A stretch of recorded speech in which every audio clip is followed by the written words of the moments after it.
Hi, this is Gayle with BERNINA of Naperville, and we're having a little flashback Friday with our Q-matic today. Now, control yourselves. It's not that much of a flashback, but I'm quilting my 80s quilt back here, and I had some totally awesome embroideries that I don't want to stitch through. So the purpose of today's tutorial is to show you how to use the mask feature. And it's pretty easy. It's a little tedious, but I think you're going to like it.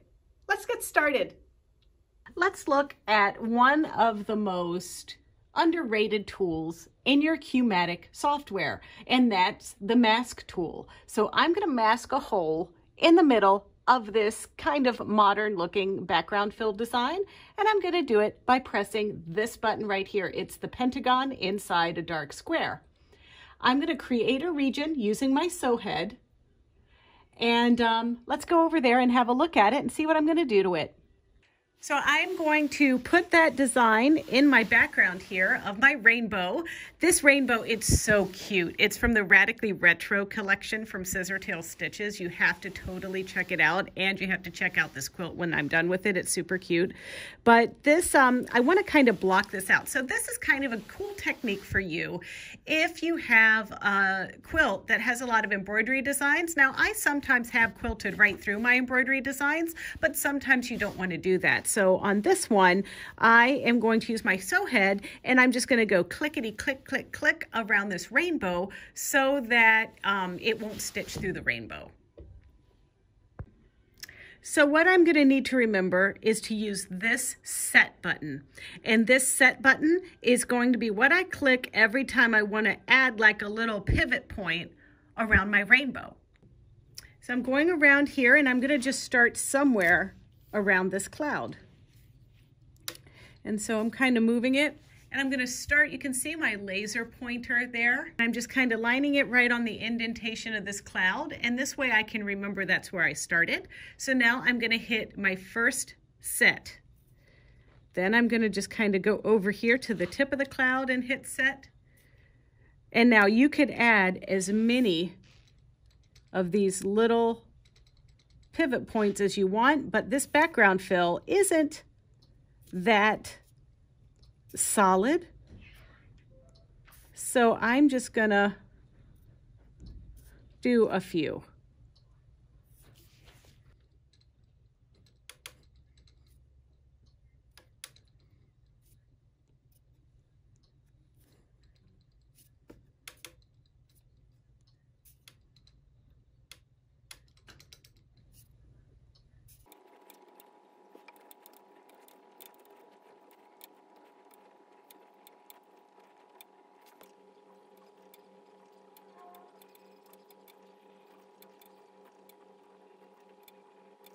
So now you can see that I got around the rainbow. That's sort of a rainbow shape. And I have the option to remove the inside or the outside. And in this case, I want to remove the inside of where my rainbow is. I also have an option to sew the mask outline, but I don't want to do that because, you know, I didn't exactly go around it so pretty. So let's have a look here. So I've already done this. I created my region with the sew head. I want to remove the inside. I don't want to sew the mask outline, so I'm going to say okay.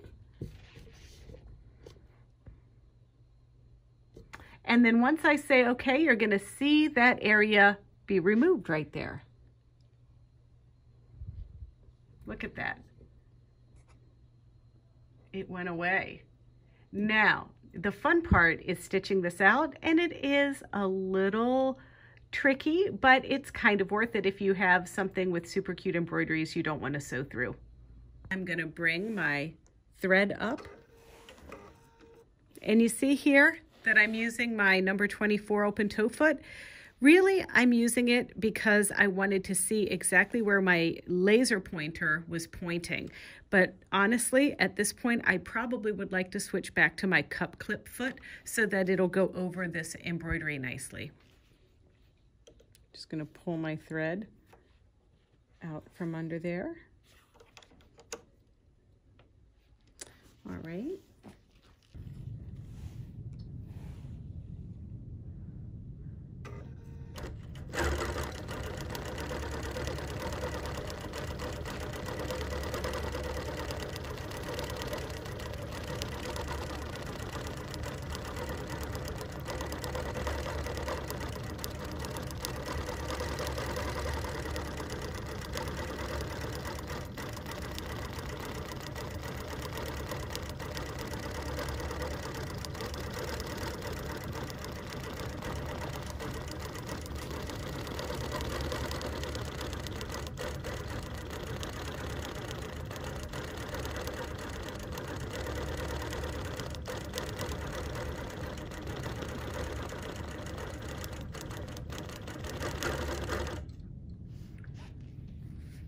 right, as you can see, I've headed into mask territory. So I get a different image on my screen where it's wanting me to either draw up the bobbin thread again, raise the needle, or move on.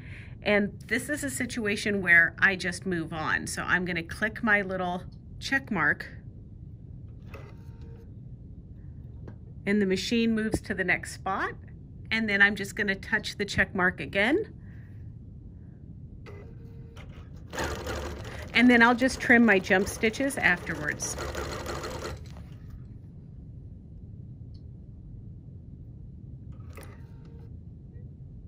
It's gonna be a little tedious project as we go around this rainbow.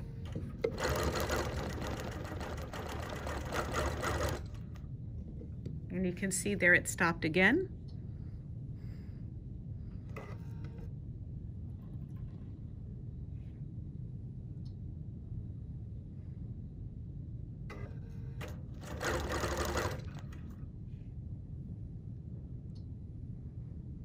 And so in this case, you really need to be standing nearby your machine to push this button.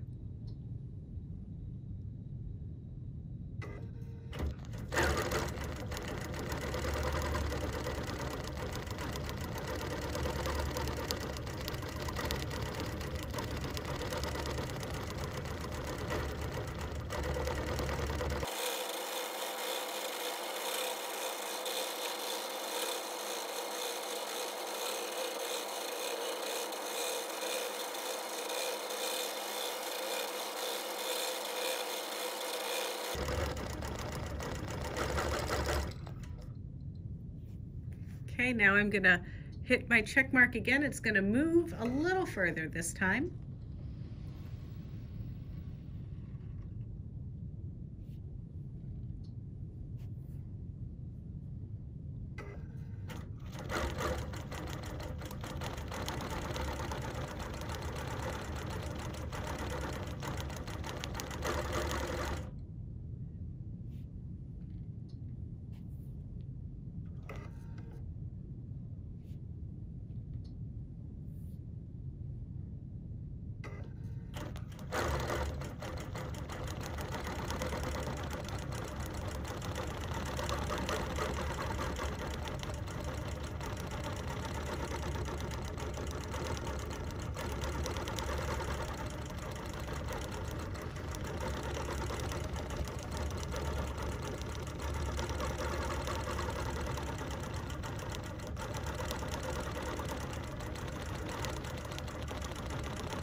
All done? Now let's have a look.